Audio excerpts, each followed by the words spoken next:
வணக்கம். செல்வகுமாரின் தென்மேற்கு பருவமழை மற்றும் அதனை தொடர்ந்து வரக்கூடிய வடகிழக்கு பருவமழை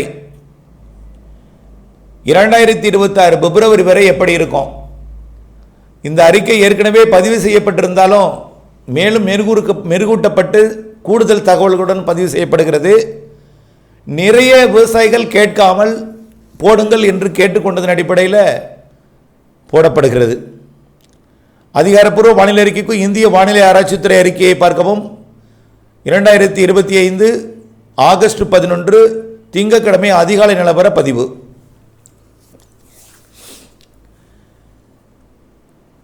வானிலை அமைப்பை முதல்ல பார்ப்போம். கடல் மற்றும் கடல் நீரோட்டம், வளிமண்டலம், இதையெல்லாம் பார்த்தீங்கன்னா 2 பருவமழையுமே தீவிரமாக தான் இருக்கும். இன்றிலிருந்து அது எப்படி இருக்கும் என்பதை பார்ப்பதற்கு முன்னாடி லானினா, எல்னினோ, ஐஓடி அமைப்புகள் எல்லாம் எப்படி இருக்கும் அப்படிங்கிறத ஒரு முறை பார்த்துருவோம். பசிபிக் பெருங்கடலுக்கு முதல்ல போவோம். பசிபிக் பெருங்கடலில் இருக்கக்கூடிய லானினா, எல்னினோ நடுநிலை அமைப்பா அங்கே எப்படி அமையும்? இந்திய பருவமழைக்கு சாதகமாக அமையுமா? குறிப்பாக வடகிழக்கு பருவமழைக்கு சாதகமாக அமையுமா? பார்த்தா இந்த ஆண்டு பசிபிக் பெருங்கடலில் தென் அமெரிக்காவின் வடக்கு பகுதியை ஒட்டிய கடற்பகுதியில் மட்டும் வெப்பம் அதிகமாக இருக்குது. கலிஃபோர்னியாவில் அதிகமாக இல்லை. கலிஃபோர்னியாவை ஒட்டிய பசிபிக் பெருங்கடலில் அதிகமாக இல்லை. அங்கே 27 தான் இருக்குது. ஆனால் 29 டிகிரி செல்சியஸ் மெக்சிகோவை ஒட்டிய பகுதியில் இருக்குது. அதற்கு தெற்கே இருக்குது. கொஞ்சம் பரப்பில் தான் இருக்குது. ஆனால் ஆசிய பக்கத்தில், பசிபிக் பெருங்கடலோட மேற்கு பக்கத்தில் சீனா, தாய்வான் மற்றும் பிலிப்பைன்ஸ், ஆஸ்திரேலியா வரைக்கும் பரவலாகவே 29 to 31 டிகிரி வரை இருக்குது. சில இடங்களில் 31, பெரும்பாலும் பரவலாக 30, பெரும்பாலும் இடங்களில் 30 டிகிரி. தென்சீன கடலில் பார்த்திங்கன்னா 30, தாய்லாந்து வளைகுடா 30, அந்தமான் கடற்பகுதி 30, நிலநடுக்கோட்டு இந்திய பெருங்கடல் வரைக்கும் 30 இருக்குது. அப்போது பசிபிக் பெருங்கடலில் அமெரிக்கா பக்கம் கொஞ்சம் பரப்பில் 30 இருக்குது. ஆனால் ஆசியாவில் பெரும்பரப்பில் 30 இருக்குது. அப்போ இதை நடுநிலைன்னு சொல்ல முடியாது. 2 பக்கமும் 30 இருந்தால் நடுநிலை சொல்லலாம், பெரும்பரப்பில் இருந்தால். அப்போது கொஞ்சம் பரப்பில் தான் அமெரிக்க பக்கம் 30 இருக்குது. இப்போ நடுநிலைன்னு சொல்ல முடியாது. லானினா, ஸ்ட்ராங் லானினான்னு சொல்ல முடியாது, லானினான்னு சொல்லலாம். இருந்தாலும் அந்த 30 டிகிரி அமெரிக்க பக்கத்திலிருந்து நீரோட்டம் கடத்தி கொண்டு வருகிறது ஆசியா பக்கத்தை நோக்கி. அப்போ அதுவும் குறையும். அந்த வெப்பம் குறைய வாய்ப்பு இருக்குது. நீரோட்டம் வலுவாக இருக்குது. ஆக வெப்பம் உயர உயர கடத்தி கொண்டே வருகிறது எனலாம். அப்போ லானினாவை இந்த வருஷம். ரைட். அடுத்தது இந்திய பெருங்கடலுக்கு வந்தீங்கன்னா ஐஓடியை பார்ப்போம்.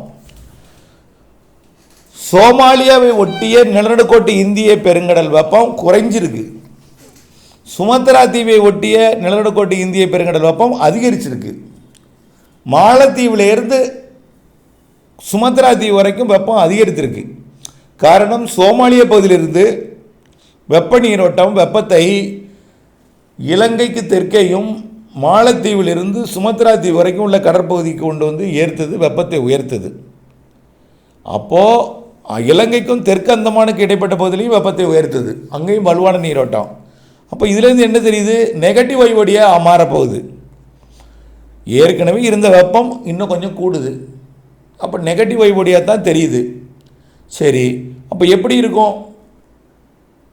பசிபிக் பெருங்கடலில் லானினா, இங்கே நெகட்டிவ் ஐஓடி, அதுவும் மாலத்தீவு வரைக்கும் வெப்பம் உயர்ந்திருக்கு. அப்போ என்ன ஆகும்?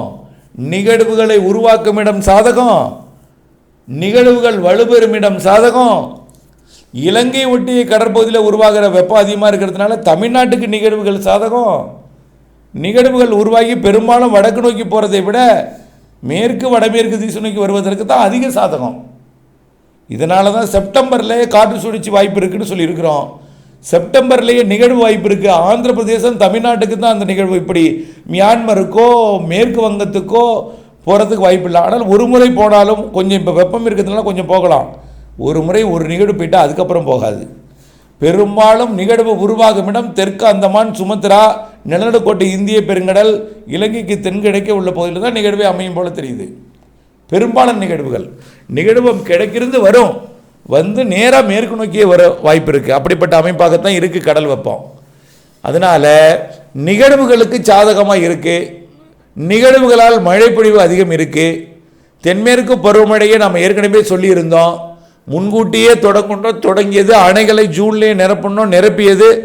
ஆகஸ்டில் ஆடிக்காற்று பெரிதாக இருக்காது. ஆனாலும் வெப்பசலன இடிமழை பொழிவு இருக்கும். ஆடிக்காற்று இருந்தால் மழை பெய்யாது.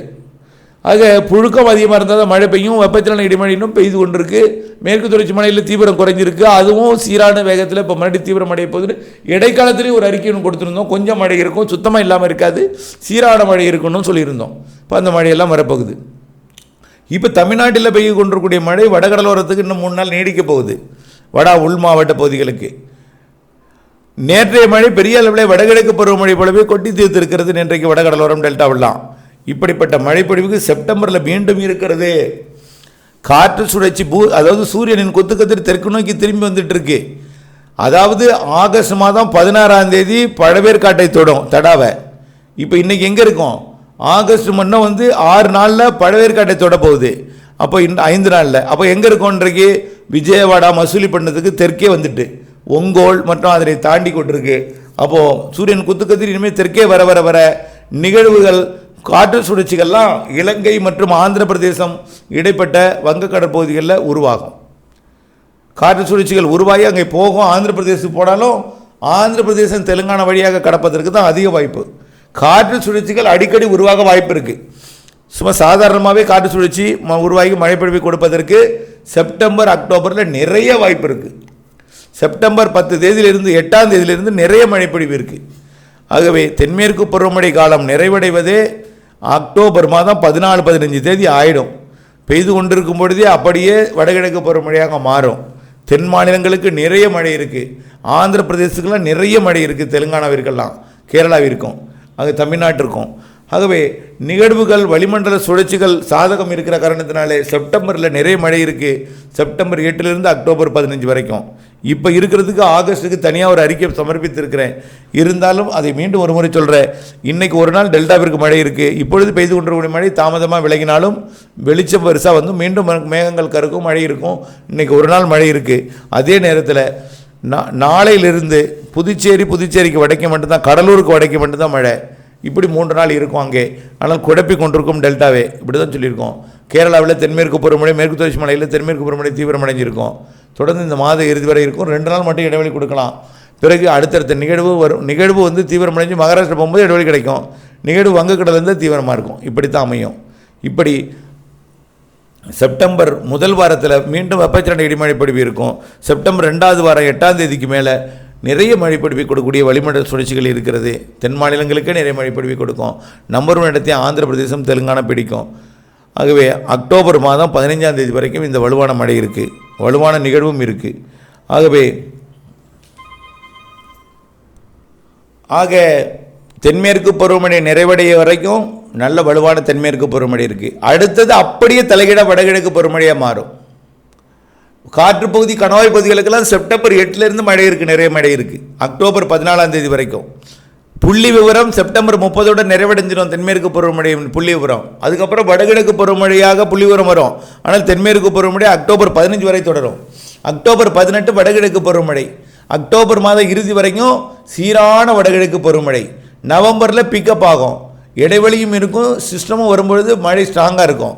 நிறைய மழை இருக்குது நவம்பரில் ஸ்ட்ராங்கான சிஸ்டமும் இருக்குது. ஏன் செப்டம்பர்லேயே ஒரு ஸ்ட்ராங்கான சிஸ்டம் இருக்குது, அது ஆந்திர பிரதேசம் கிடக்கும். இருந்தாலும் மழைப்பொழிவை தரும் தமிழ்நாட்டிற்கு. இப்படி அக்டோபர் 18க்கு மேல் உருவாகக்கூடிய வடகிழக்கு பருவமழை சீரான வடகிழக்கு பருவமழை கொடுக்கும். நவம்பரில் வலுவான நிகழ்வும் இருக்குது, சாதாரண நிகழ்வும் வலுவான மழை தரும். டிசம்பரில் தான் இந்த ஆண்டு நிறைய மழைப்பொழிவை தரப்போகுது. முதல் 2-3 வாரத்துக்கு. ஜனவரி பொங்கல் வரை மழைப்பொழிவு தொடர வாய்ப்பு இருக்குது. இந்த வருஷம் வடகிழக்கு பருவமழை இடைவெளியும் இருக்கும், மழைப்பொழிவும் இருக்கும். நிகழ்வு தொலைவில் இருக்கும்போது இடைவெளி, நெருங்கி வர வர மழை, கடக்கும் பொழுது அதிக மழை, கடந்து சென்ற பிறகு லேசான மழை, மிதமான மழை, பிறகு இடைவெளி, இப்படி இருக்கும். ஆகவே காற்று பாதிப்பு பெரிதாக இல்லாவிட்டாலும் மழை அதிகமாக இருக்கும். காற்று குறித்த அறிவிப்புகள் அது நிகழ்வுகள் வலுவான நிகழ்வுகள்லாம் இருக்குது. அது பெரும்பாலும் வடகடலோரம், தெற்கு ஆந்திர பிரதேசம், மத்திய கடலோரத்துக்கெல்லாம் இருக்குது. அதெல்லாம் வரக்கூடிய நாட்களில் நம்ம அதை உறுதிப்படுத்தலாம். ஆனால் நிறைய மழைப்பொழிவு இருக்குது. நீங்கள் மழைநீரை சேகரித்து பயன்படுத்த திட்டமிட்டு கொள்ள வேண்டும். மழைநீர் சேகரிப்பு அமைப்பை ஏற்படுத்தி கொள்ள வேண்டும் கேட்டுக்கொள்கிறேன். அதே போல் கைவச நீர்த்தேக்கி கவலை இல்லாமல் விவசாயம் செய்ய அன்போடு கேட்டுக்கொள்கிறேன். தொடர்ந்து வானிலை ஆய்விற்குள் இணைந்திருங்கள். வானிலை இருந்து விவசாயம் செய்திருங்கள். நன்றி.